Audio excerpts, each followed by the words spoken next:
Hey everybody, Matt Cribbs here, and we're again in my car. Welcome back to another Wednesday morning drive. Today, we're experimenting with a little more diffuse lighting, a little less bright, not sun in my eyes, and hopefully a little even lighting. You're welcome. I had nothing to do with it. It's rainy and gray here. It's been raining for, I don't know, yesterday, today, tomorrow, it's supposed to rain. But, you know, that's the way it is. It's it's November, and it's warm-ish and raining. So, hey, worse things have happened. It could be snowing. I don't know if that would be worse. I like snow. See, I always say something's bad, and then I like it again. But I like snow too, just like I like fall. As long as I don't have to drive in it, or really that's about it. I suppose stomp through it before the sidewalks have been shoveled. I like having snow out there. I like to go play in the snow, sledding, things like that. Those are awesome. But really, it just makes driving and walking through it when you have other things to do just that much more of a chore. So, not the most fun thing in the world, but it's pretty. And there's nothing better than that first, like at night when the snow just falls and everything is so much more quiet than it normally is. And it's like the world is muffled. I love that. It's beautiful. Anyway, so yeah. Today, I figured we would talk a little bit about me, so we can tell you a little bit about me. I know there's some people out there on YouTube who are very secretive, not secretive, but very private, and don't put a lot of their public information out there. You'll know them by a code name, and you know they don't let their true name out there or any real details about themselves. And that's cool. That's perfectly fine. I totally understand that. I get that. There's also other YouTubers out there who are very public about their lives, and I'm one of them. In that way, I think one of the most famous, I guess, of those out there would be Scott Manley of Kerbal Space Program video fame and other space-related games. He's awesome. If you haven't watched him and you like those types of things, space exploration, which I do, go watch him. If you do, then you know exactly what I'm talking about. He goes by his real name. You know about his kids. I think you've seen him on camera sometimes. And he's just is who he is. I think his website has his job information on it. I don't remember. But anyway, so there's the two extremes right there. I'm much more on the public extreme. Matt Cribbs is my real name. That's who I am. That's what I go by. And yeah, so today let's talk a little bit more about who I am and what that is. And, you know, we can, if you have questions about why people choose different things, you know, I can't really speak for anyone else. There's certainly privacy concerns. There's some weird people out there that you might not want to know everything, but you know, overall, I'm trusting. I think people are good, and so it really doesn't bother me to put my information out here. So I'm Matt Cribbs, that's real name. There are other members of the McCribbs clan, as it were. There is a Mrs. McCribbs. And I'm at the corner where I have to pay attention because people drive fast. So there's a Mrs. McCribbs, who's awesome, and I think I've mentioned her a couple times. There are also two little McCribbses. One is a little bit older, almost a teenager. They're both boys. Two of them are out there, and one is actually a baby. And I think I have mentioned him before. So if you've been watching all my videos, you probably know this stuff. But it's it's all collected in one nice place now. So that's the McCribs clan. We did just move to a new house, which I had definitely talked about. So things were really busy for a while and getting things shaped up, but it's good. So we're all, now in a house in northeastern New Jersey, near New York City, where we live, and it's all shaping up. And maybe someday, when I reach a milestone of subscribers or something like that, when I reach a good milestone, I'll do a tour and I'll show you all, where the recording happens and the house and all that stuff. Also, probably have to get it clean enough that Mrs. McRibs is okay with it going up on YouTube, because that she might have I don't know. We'll see. I probably should have talked to her first before I decided I would do a house tour. Someday I can make it clean. Anyway, so that's the family, and that's who I am. I am I'm married with 2 kids, so I'm not in college, as you know. Age doesn't really matter all that much. I'm the age I am. If you really wanted, you could probably look it up on the internet. But I am the age I am. It's old enough to have 2 boys and all of that. And we'll just leave it at that right now. For work, I do technology, which is a very vague thing to say, and it's very hard to summarize. So a little bit of detail there, I guess. I started off as a programmer. I was a computer engineering major. I did that, and I learned all about computer engineering. I loved it. It was really great. All about how to program computers, from little programs to compilers to operating systems. I did some stuff in artificial intelligence when I was at school, which is amazing. But also you learn the hardware side. So there was one class where we had to build a computer from ANDs and OR gates and NOR gates and all that stuff. Build it from the little tiny building blocks up and turn it into an actual computer in software. It was emulated. It was in a simulator, not hardware, but it was pretty cool, and it was hard.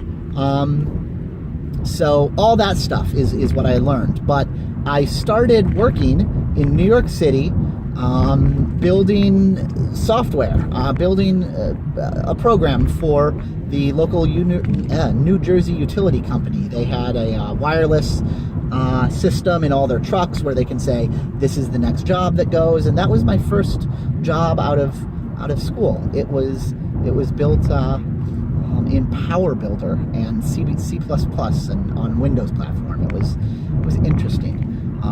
It was pretty advanced for its time. But then the internet happened, and the company I worked for, it's called a consulting company. You come in and you do projects for other companies when they either need help because they don't have a particular skill on them. So say a company needs a bunch of Java programmers or HTML programmers, and they don't actually have those people. They'll go and hire a consulting company. Or they have them, but they just need more of them. They'll go and hire that, and they'll bring us on and work on that.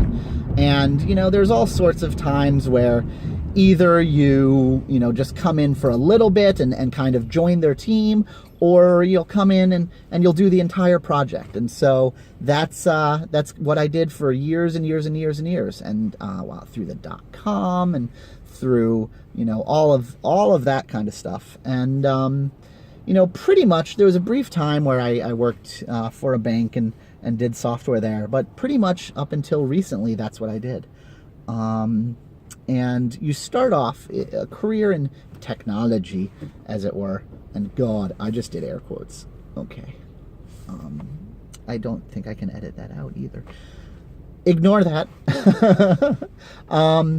A career in the technology space there's all sorts of different variations. The path I took was basically through programming. And I started off writing, functions and objects and code that was supposed to do a specific job.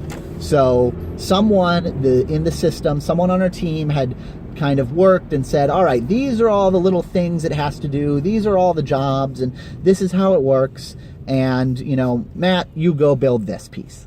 And, that's what I did. An example of that is, right, this system that I had worked with for the gas company.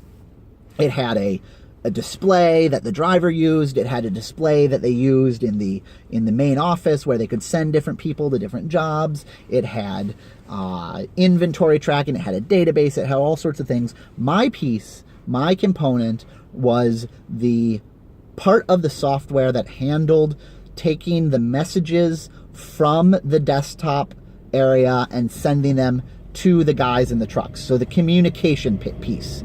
And this was before there was really the internet or advanced communication suites and that. So we kind of had to write our own through networking technology, APIs, basically UDP and TCP, if you know what those are, lower level protocols, and make our own software to handle this passing of messages back and forth.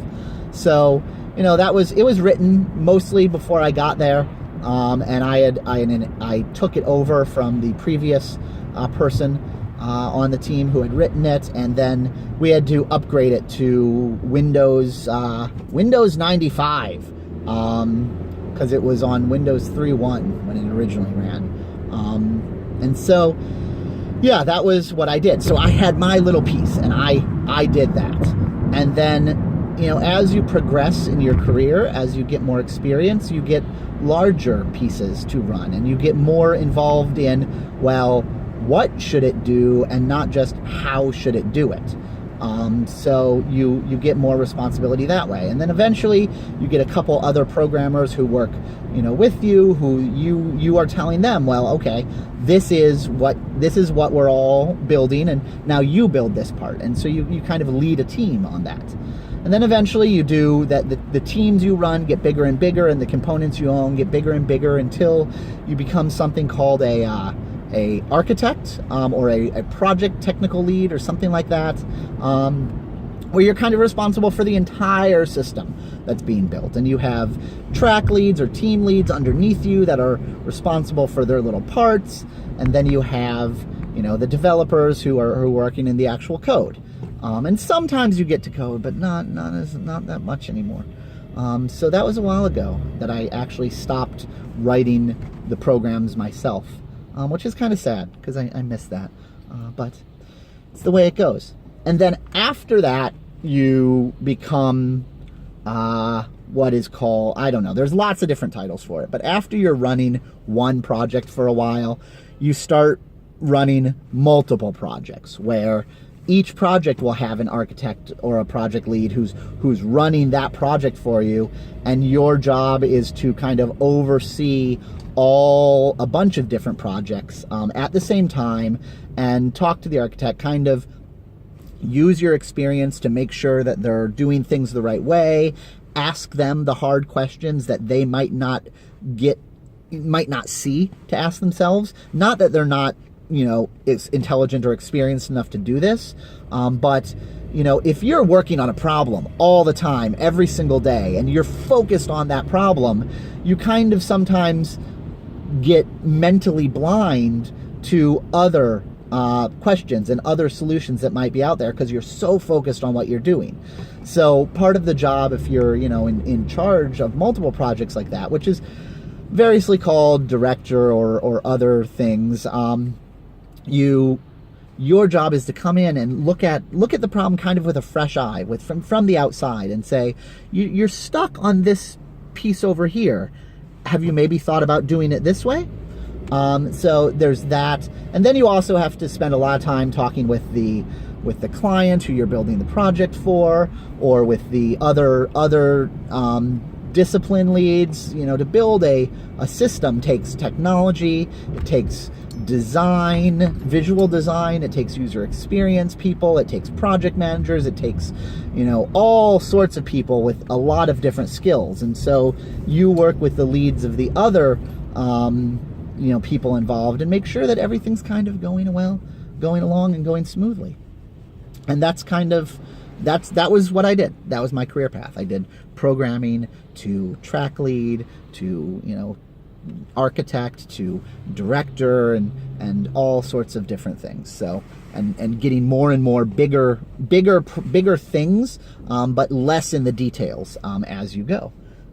And so that was my career. And then recently, about a year ago, I switched. I stopped being on the consultant or services side, as we call it, where I was coming in and there was a client who had hired us for a project. I got a little bit tired of it. It's fun. It's amazing. It's awesome. I learned so much in such a short time about how complicated systems and complicated programs are built. I got to work on, you know, desktop apps, web applications for huge companies, mobile, Android applications, iPhone applications in Java and Ruby and Python, all sorts of different languages and different types of software. I got to experience it all because every project was a new project with different technologies. So it was great from that point of view.